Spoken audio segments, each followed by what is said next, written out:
mama anawaonyesha watoto ubaya wa baba. Na anatumia hiyo ili watoto waonyeshe huruma au kuona kwamba baba anamuonea mama au upande wake. Lakini unaweza ukafuatilia kwa undani ukagundua kwamba hata baba anaweza siwe labda ana makosa mengi sana au kwa kiwango hicho. Ndiyo. Lakini tayari mama anaathiri ile namna ya watoto kwa baba. Na pia inaweza ikatokea hivyo kwa baba pia kwa mama. Sasa ni muhimu sana kwa wazazi kufahamu kwamba watoto, unajua iko hivi mtumishi wa Mungu. Ndio. Watu wanapooana, tuliangalia kwenye ile mwanzo, mke atamwacha mume, atawacha wazazi wake, mke vile vile, watakuwa mwili mmoja, wanafanyika kitu kimoja. Wanapokutana wanakuwa wenyewe. Alafu baadaye watoto watakuja baadaye kwa join, kuingia pale. Hivi unajua baadaye watawaacha. Ni kabisa. Wanabaki tena wawili. Sasa lazima ufahamu wanapokuja kwetu nini wanatukutaje, namna walivyotukuta. Sasa wanapoondoka, waondoke na sura nzuri kwetu sisi. Amen. Ili huko wanakoenda wakumbuke kwamba tulipitia eneo fulani, tulikuwa na wazazi waliotusaidia kwa namna hii. Na ndio maana hata sisi tuko hivi. Kuna wazazi sasa hivi wanalalamika, wanasema, bwana, nimesomesha watoto wamekuwa mbali na mimi, sioni wakinisaidia, wanafanikiwa, hawarudishi zile fadhila kwangu na vitu kama hivyo. Sasa usifikiri tu kwamba kwa nini hawarudishi fadhila kwako, lakini uliwahi kufikiri juu ya malezi, namna ulivyoolea, namna ulivyokuwa karibu nao na kuwasaidia. Na ndio maana Mithali ile 4:3 mstari wa 6 inasema, maana nalikuwa, huyu ni Sulemani alikuwa anazungumza, anasema, maana unaona jinsi ambavyo huyu Daudi alilea vizuri sana mtoto wake huyu. Anasema, maana nalikuwa mwana kwa baba yangu, mpole, mpenzi pekee wa mama yangu. Huyu mtoto anawazungumzia wazazi wote wawili vizuri sana. Anasema, kwa baba nilikuwa mwana, alafu anasema kwa mama nilikuwa mpenzi wake. Unaona ule ukaribu. Na anasema, akanifundisha akaniambia akaniambia, moyo wako uyahifadhi maneno yangu, shika amri zangu kaishi. Na akasema maneno mengi sana. Unaona hiyo nguvu ambayo hawa wote wamefanya kwa maana ya baba na mama. Sawa. Lakini pointi nyingine ambayo hatukuisema kwenye kipindi kilichopita ni kwa nini wazazi wote wawili walee kwa pamoja? Ni ili kuwepo kwa mfano wa maisha ya ndoa. Sasa tumeigusa kidogo hii, lakini tunairudia tena kwa namna hii. Unajua, mtoto asiyelelewa na wazazi wote anakosa kujifunza kwa vitendo jinsi ndoa inavyoendeshwa. Ule mfumo wa ndoa anaweza akashindwa kuelewa kwamba hivi inakuwaje, hivi inaendeshwaje, hivi baba na mama wanaishije. Kwa hiyo anapoenda kwenye ndoa anaanza moja, hana yani ni kama hana kitu cha kuanzia, anaanza from the scratching, yani kutoka kitu ambacho hakuna kabisa, maana hajapata namna, haja experience, hajaona jinsi ambavyo, hajaelewa juu ya upendo, hajaelewa juu ya kusameheana, hajaelewa juu ya kushirikiana. Kwa hiyo huyu mtoto anapoondoka hana vitu vingi hasa juu ya ndoa. Sasa kwa nini tunalea kwa pamoja? Ni ili hao watoto waone jinsi baba na mama wanavyokuwa pamoja. Unajua jinsi baba, yani hata mnapokaa sebuleni, baba na mama, ile tu sitting, ile namna mnavyokaa pale ni somo kwa watoto kabisa. Namna mnavyokula pamoja ni somo kwa watoto. Mnapotembea pamoja ni somo kwa watoto. Mnapoenda kanisani pamoja ni somo kwa watoto. Mnapoenda outing ni somo kwa watoto kabisa. Hata kama mtawaacha nyumbani, lakini unajua baba na mama waenda outing, wanajua watu wanaelewana hawa. Ni somo kwao. Sasa lazima wazazi tuelewe hayo ni mambo muhimu sana, ambapo tunavyofanya si tu kwa ajili yetu, lakini pia ni kwa ajili ya watoto. Lakini pia hatari ya ndoa zao kuwa kama walivyokuwa navyo, jinsi walivyokulia. Yani kama ndoa ilikuwa mbovu, wazazi wanapigana, mtoto anashuhudia baba akimpiga mama, mtoto anashuhudia mama akirusha maneno kwa baba, mtoto anashuhudia baba akisema maneno mabaya kwa mama. Ndoa ile inayokuja ya kwao, hivi vitu itahitaji neema ya Mungu visiwepo. Yani inahitaji neema ya Mungu isiwepo, kwa sababu watachukua kama vile walivyokuwa navyo wale wazazi wao. Lakini pia fahamu, unajifunza kila kitu. Fahamu kwamba watoto wanajifunza kila kitu kwa vitendo kutoka kwa wazazi, na vitendo vinasema kuliko maneno. Yes kabisa, kwa nguvu sana sana. Lakini jambo lingine, mtumishi wa Mungu, ni ili kuwaepusha watoto na hali ya kuathirika kisaikolojia. Sawa. Sasa kuna shirika moja ambalo nafanya nao, na walifanya utafiti kuangalia jinsi ambavyo hivi watoto wanaathirikaje juu ya msongo wa mawazo.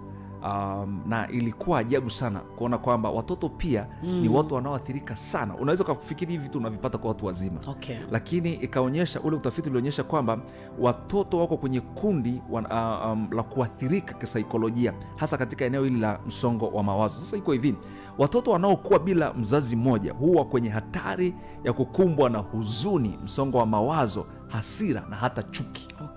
Kwa sababu sasa unajua wanakuwa na hasira. Kwa nini baba hayupo na sisi? Kwa nini mama hayuko na sisi? Wale watoto wanapokuwa, saa nyingine wanakuwa na huzuni kwa sababu wanajisikia wakiwaona wenzao, wanaona kwa nini sisi tumefanya kosa gani hawa tusiwe nao, na saa nyingine wanafikiri na kuwaza. Sasa ndio wanapata ule msongo wa mawazo. Wakati mwingine mtoto anakuwa na hasira, maana anajikuta, kwa nini mimi kuwa na mazingira haya? Anakuwa na ile hali ya hasira na chuki, lakini nani amesababisha? Mzazi mmoja wapo. Na ndio maana mwanzo nimefurahi sana ule mfano ulitoa mwanzoni, jinsi wazee wetu wa zamani akiwaza kuachana anawaza watoto. Ina maana wazo la mtoto tu likimjia, maumivu yanaisha, anairisha, yani kila kitu. Maana anasema sasa, nikiwaacha hawa itakuwaje? Hawa wazazi jamani, wako wapi hao wazazi? Yani hao ndio wazazi ambao kiukweli dunia inawahitaji. Na ni kitu kweli cha kumwomba Mungu kirudi kwenye kizazi hiki, kwa sababu sisi tunasema mimi nina uwezo wa kulea, mimi nimesoma, mimi nina mshahara mzuri, kwa sababu tunaangalia ya mahitaji zaidi kuliko kitu cha malezi, kwamba ile mtoto akigeuka hivi anamwona baba, anamwona mama. Wazazi wa nyuma walikiangalia hiko, kwa sababu sio kwamba wao walikuwa hawana mshahara, sio kwamba wao walikuwa hawana elimu, sio kwamba walikuwa hawajui kulea, hawana hayo mahitaji, lakini waliona umuhimu wa huyu mtoto kuwa na baba yake hapa au kuwa na mama yake hapa. Lakini sisi tumegeuka, mahitaji ndio tunayaita malezi. Ndio maana hata leo mimi nimeshuhudia binti kadhaa ambao nawafahamu, tumemwamini Mungu sana pamoja ili Mungu awape waume, lakini anafika mahali anachoka, anakuambia kabisa, mtumishi, kwa nini nisipate hata mwanaume anipe tu mtoto nipate uzao? Unamuuliza, sasa huyu mwanaume utakayempata akupe tu mtoto ambaye si mume, unatafsiri nini? Anasema no, hata mume wa mtu anipe tu mtoto mimi nilee, nipate mtu wa kuniita mama. Ikimaanisha wakati mwingine tunayaangalia malezi kama kwenye lile eneo la mahitaji ya msingi, kwamba nitampa mtoto chakula, nitamtunza vizuri, atakuwa na usafiri nilionao, mtoto ataenda shule nzuri, lakini hatuoni ile thamani ya kwamba huyu mtoto atakapogeuka hivi amtake baba. Atampata huyo baba kama kweli nimezaa tu hata na mume wa mtu. Kwa hiyo mimi nahisi kuna kitu kinatenda kazi hapa ambacho tunahitaji kumwomba Mungu kama ulivyosema, mtumishi wa Mungu. Yes, na umeongea kitu cha muhimu sana. Unajua, na ni muhimu sana mzazi na mlezi anayetusikiliza sasa ndio ajue kwamba, unajua, familia ni taasisi kabisa. Sasa taasisi lazima itoe huduma iliyokusudiwa. Taasisi kama inashughulika na kutoa misaada, itoe misaada kwa sababu ndio imekusudia hivyo. Lakini taasisi kama inatoa malezi, jamani, itoe malezi. Unajua, kama tungeweka nini ya kwanza ifuate nini, malezi ingekuwa namba moja, alafu mahitaji yangefuata kabisa. Mtu yoyote anaweza kumtunza mtoto, lakini si kila mtu anaweza kulea. Na ndio maana unakuta mtu anaweza tu, kama mfano uliotoa kwamba anasema niwe tu na watoto. Anajua kwamba nikiwa na mtoto baba si lazima, lakini anasahau kuna nafasi ile ya tuliona mwanzoni kwamba ule jinsia, yani zile mbili zina nguvu kwa mtoto, lakini anajua tu kwamba kumbe na uwezo nitafanya hiki na hivi. Sasa pia unakuta kwenye familia, unajua iko hivi, mtumishi wa Mungu, wakati mwingine unaweza kukuta familia wako vizuri, lakini baba na mama wako vizuri, lakini hawana habari juu ya malezi. Yani wataishi, unaweza kukuta watajali tu kwamba watoto wanasoma vizuri, watawanunulia kila kitu wanachohitaji. Ili nalo ni tatizo lingine hili. Uliza siku, kuna kitu huwa kinaitwa meaningful conversation. Lini waliwahi kukaa na mtoto na kufanya mazungumzo ambayo mtoto anajua hapa leo baba amesema au mama ameniambia kitu ambacho sintakisahau kabisa. Unakuta tu anafanya kazi, wote Mungu amewabariki, na hivyo wakifika nyumbani ni kama kila mtu ataendelea na shughuli zake, watoto wataondoka, wataenda kulala, kesho inakuwa hivyo, lakini huoni wao wakishughulika. Wanajua tu kwamba tumemsaidia matumizi yake na vitu kama hivyo, lakini wanasahau kwamba eneo la malezi ni eneo muhimu sana. Na ndio hilo Mungu amesema kwenye Mithali 22 kwamba 6:22 kwamba naye hata iacha hata atakapokuwa mzee. Nini? Lea. Hiyo uliowekeza ndani. Sasa usipolea usilaumiane na Mungu mbeleni kule. Hapo mtumishi wa Mungu tupagusi tena. Tupo kwenye kipindi ambacho wazazi tuko busy. Tuko busy sana. na tuko busy, na tukiulizwa ubize huu ni wa nini basi, tukosi sababu. Mimi natafuta ada, mimi natafuta wawe na maisha, ndio na watafutia wao maisha. na bila shaka maybe hata tuelewi hayo maisha ni maisha gani. Maana kama maisha hayana muda wangu kwenye moyo wa mtoto, kama maisha hayana nafasi yangu kwenye, yani simpi mtoto nafasi nimsikilize, hii dunia, yeye akiwa huku katikati ya hii dunia anakutana na nini anahitaji ushauri, nini anahitaji msaada, lakini niko busy na mtafutia ada nzuri na vitu fulani fulani, bila shaka kuna namna pia adui katupiga bao la wanaita la mkono. Kuna namna tumefungwa bao la mkono hapo, kwa sababu kuna vitu tunakimbizana navyo. Yani ni kama vile Mungu anavyosema tu, utafuteni kwanza ufalme wangu na haki yangu, mengine ni ziada. Lakini sisi tunashughulika na mengine, kwa sababu kama huyu mtoto atapata ada, mfano huyu binti niliyekupa ushuhuda wake, ajalia anakosa ada, ajalia anakosa mavazi na malazi mazuri, na by the way yuko boarding school. Yani ameshindwa kukaa boarding school kwa sababu ya namna ambavyo hana utulivu kwenye akili yake. Nakumbuka siku fulani tulienda kuwasalimia watoto shule, tukapata nafasi ya kukaa na mkuu wa shule fulani. Yule mama kwenye hizi shule za masista, yule mtumishi wa Mungu, mimi namuita hivyo kwa sababu vile alivyokuwa anaviongea ni vya watumishi, akawa anatuambia namna ambavyo wazazi, tengenezeni mambo yenu, kaeni na watoto, rekebisheni mambo yenu kwa hekima. Vitu ambavyo leo kuna Wakristo wananena kwa lugha lakini hawaviishi hivi vitu. Yule mama akawa anaeleza, anasema watoto wanakuja hapa wanaita sonona, wana msongo wa mawazo, watoto walali, wana furaha. Anasema unamuita mtoto analia masaa 2 3, lakini alafu baadaye mtoto anakuambia neno moja tu, hivi naweza nikabaki hapa shuleni milele? Anamuuliza mkuu wa shule, anamwambia ninaposikia kufungua shule kwenda nyumbani nasikia kama nataka kuchanganyikiwa. Wakati tuna watoto wengine huko shuleni wanaweza wakatafuta simu wakwambie mzazi, hebu tafuta hekima ya kuniombea ruksa nirudi nyumbani. Sasa unajua inasikitisha kidogo kwamba kuna mtoto anasikia kipindi cha likizo hatamani kwenda kwao. Kwa nini? Hakule nyumbani ya kukaliki, hakuna furaha. Sio kwamba anakosa ugali na kuku wazuri, anakosa maneno mazuri, anakosa muda na mzazi, anakosa. Na ndio maana hata watu waliofanikiwa sana, wenye nyadhifa kubwa, watoto wao hawafurahi nyadhifa zao. Wachungaji, watoto wao hawafurahi uchungaji wao kwa sababu baba yuko busy na kondoo. Mtumishi wa Mungu mmoja akasema yuko busy na kondoo wa wenyewe. Yuko busy na mke wa mtu, bibi harusi, kanisa la Bwana, anaacha kanisa la kwake. Sasa hapa tunafanyaje, mtumishi wa Mungu, ili wazazi wafike mahali pa kuona huu muda wa thamani watoto wanauhitaji? Watoto wanawahitaji wao kuliko matokeo ya wao. Fedha ni matokeo tu. Sasa tunafanyaje tufike mahali pa kuona umuhimu? Mzazi lazima afahamu kwamba kuna vitu, si kila kitu fedha inaweza kununua. By the way, yani kwa kweli malezi ni kitu maalum sana ambacho kitamhitaji yeye mwenyewe kushughulika nayo. Unajua, ulipokuwa unaongea nikakumbuka siku moja kwenye mitandao ya kijamii, nafikiri ni kitu ambacho ili trend wakati fulani. Kijana mmoja alikuwa anafunga harusi na ile siku ya kufunga harusi akawa anatoa zawadi maalum sana kwa dada wa kazi ambaye aliwalelea. Na baadaye alipewa nafasi ya kuongea. Nafikiri watu wengi waliona hiyo kwenye mitandao ya kijamii, na alimuita yule mama, akasema mbele ya wazazi wake, akasema kwamba huyu alikuwa mtu muhimu sana kwetu sisi, kwa sababu baba na mama walipokuwa wanaenda kazini toka tukiwa wadogo, yeye ndiye aliyetulea mpaka sasa. Sasa huyu kijana sasa ni mtu mzima, na alimuita yule mama, alikuwa mbali sana, lakini alihakikisha kwenye harusi yake anakuwepo. Na kiukweli ule ukumbi, namna walivyotoa zawadi kwa yule mama kwa machozi, na kuona jinsi ambavyo alifanya kitu kikubwa sana.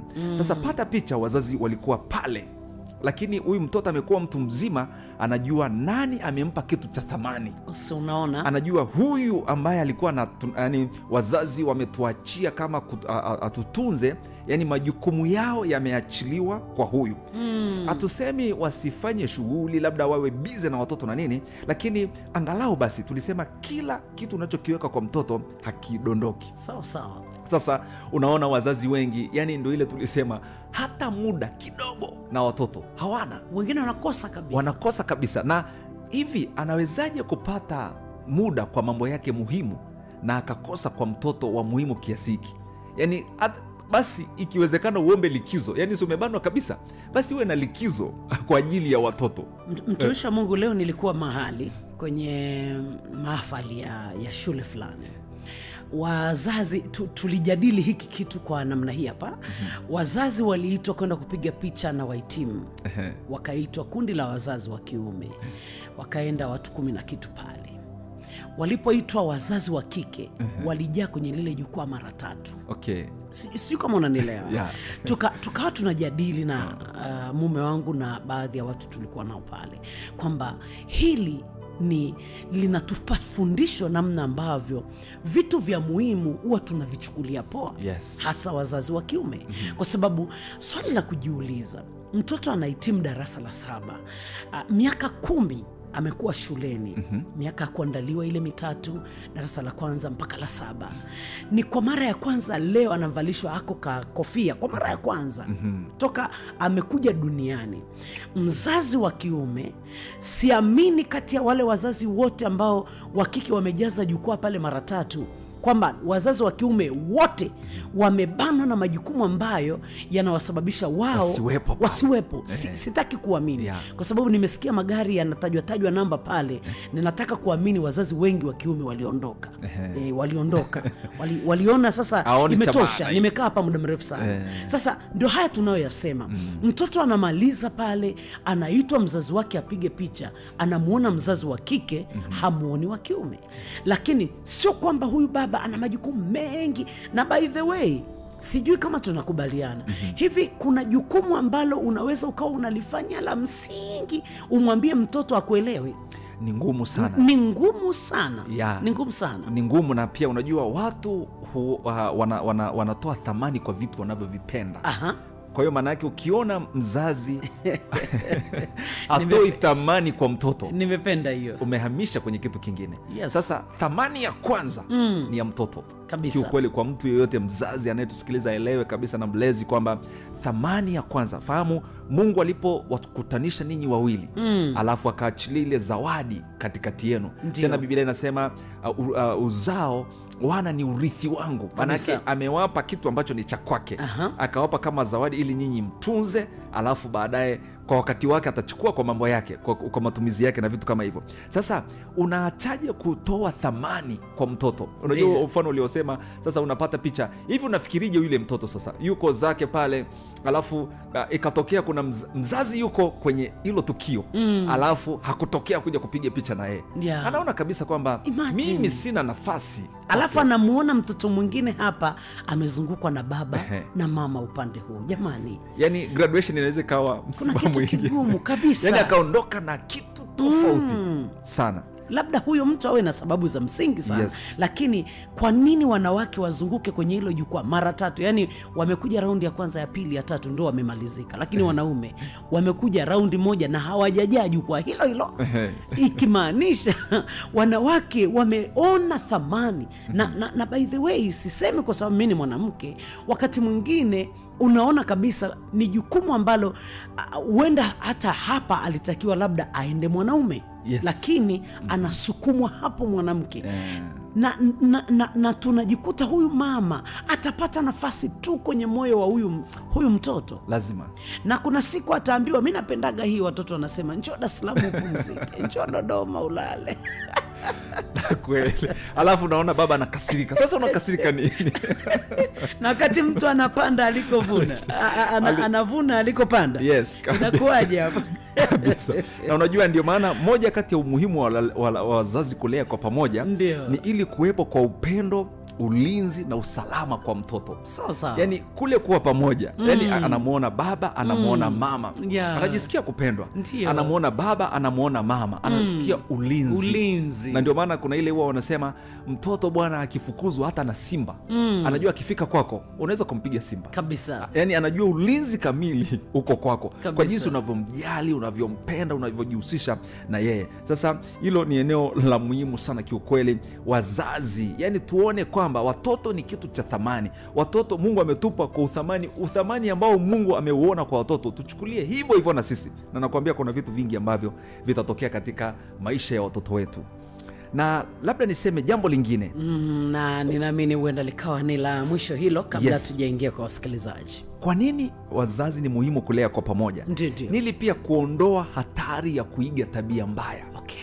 Sasa nakumbuka tulivyoanza kipindi chetu tuliwaza mtumishi wa Mungu kwamba hivi kwa nini tunapata sasa hivi watoto ambao wa kiume wanaishi katika mazingira kama vile watoto wa kike. Na wanakuja kwa kasi kubwa sana. Na vitu kama hivyo. Sasa moja ya hatari ni kuiga. Kuna vitu ambavyo wanaviiga. Sasa wazazi, unajua bila uangalizi wa karibu wa wazazi wote wawili, mtoto anaweza kuiga tabia mbaya kwa marafiki au mitaani au katika mitandao pia. Wale ambao wako karibu naye. Yes. Okay. Sasa uangalizi wa karibu wa wazazi wote wawili, ile ni muhimu sana. Mzazi anayetusikiliza na walezi wanaotusikiliza, kwamba uangalizi wa karibu unasaidia kuondoa tabia mbaya. Mtoto anaweza akaja amekuja na kitu kipya, alafu nagundua akijakaa sawa hivi. Sasa baba na mama wanakaa wanaona hiki kitu lazima tukitoe, hiki lazima tukiondoe. Sasa bila uongozi wa kutosha wa wazazi wote, mtoto hawezi kuingia kwenye vishawishi kirahisi. Maana yake tukipata wazazi ambao wana mwongozo mzuri, wanaweza kusaidia watoto. Maana yake tunawaepusha na kuwaweka mbali na zile tabia mbaya au vishawishi ambavyo wanaweza kushawishiwa na wakaingia katika hali ambayo sio nzuri. Na unajua, nimalizie kwa kusema ile Wakorintho 15:33 inasema hivi, msidanganyike, mazungumzo mabaya huharibu tabia njema. Yes. Maana yake mtoto anaweza akatoka nyumbani vizuri, yuko vizuri, anakutana na nani shuleni, anakutana na nani mitaani.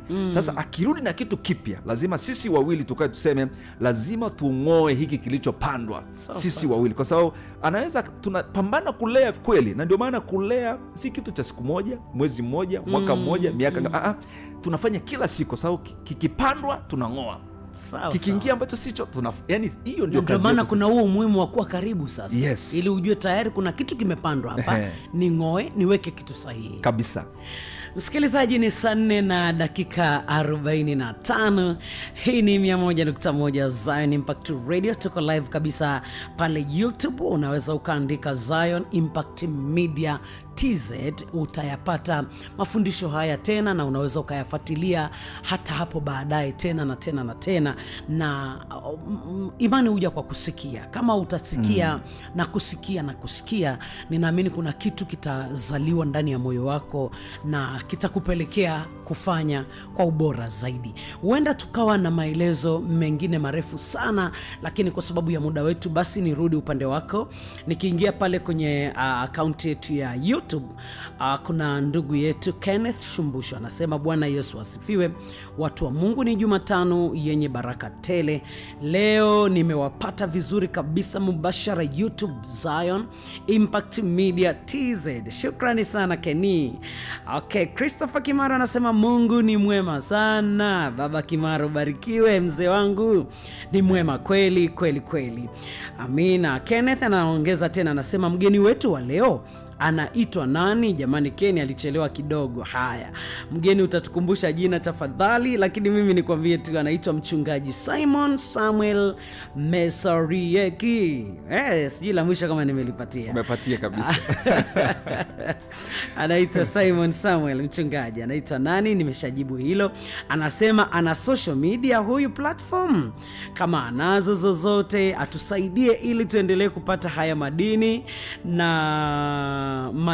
yako na mafundisho yako ya kutosha. Kwa hiyo pale mwishoni utatusajia account zako kama uko Facebook, Instagram na kadhalika. Ninaamini wale wanaopenda kufuatilia mambo haya katika mitandao ya kijamii wanatamani waendelee kukusikia na kukusikia mtumishi wa Mungu. Anasema kitabu hiki kinapatikana kwenye digital platform yeyote ya soft copy au inauzwa au ni bure. Haya Kenny, nitakujibu pale mwishoni. Kitabu niko nacho mkononi hapa, bila shaka kipo kwenye mfumo huu wa hard copy.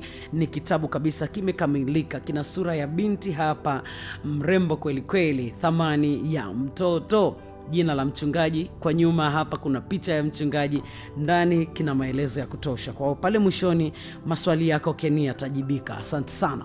Nirudi kwenye upande wa message hapa studio msikilizaji, nianze na huyu anasema Shalom. Ni kweli siku hizi wanandoa wakigombana suluhisho ni kuachana tu. Yaani ndio imekuwa vituko kabisa jamani. Wanatupiana maneno mbele ya watoto bila kujua watoto ni wazazi wa baadaye. Naitwa Matilda. Bila shaka hili si swali. Amekubaliana na sisi kile ambacho tumekisema. Yes. Ametupa uhalisia wa mambo.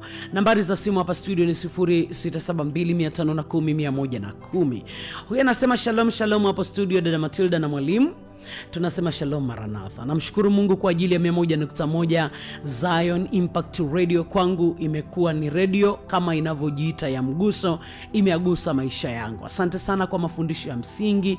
Mimi ni mtoto ambaye nimeishi maisha aliyoyasema mwalimu.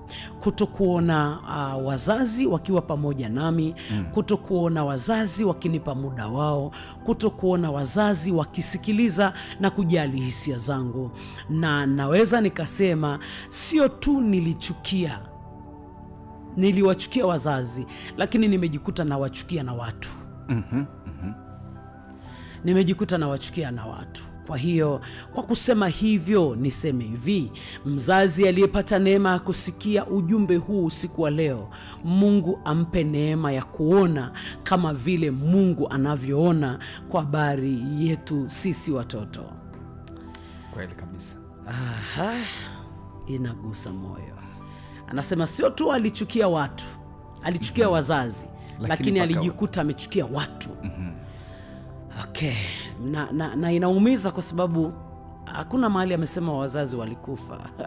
Wazazi walikuwa hai. Yeah. Kwa hiyo ni wazazi tu ambao hawakujali. Asante sana kijana uliyezungumza na sisi hapa, na nitakutafuta tuzungumze mawili matatu, huenda pia nikakutia moyo na kukujenga.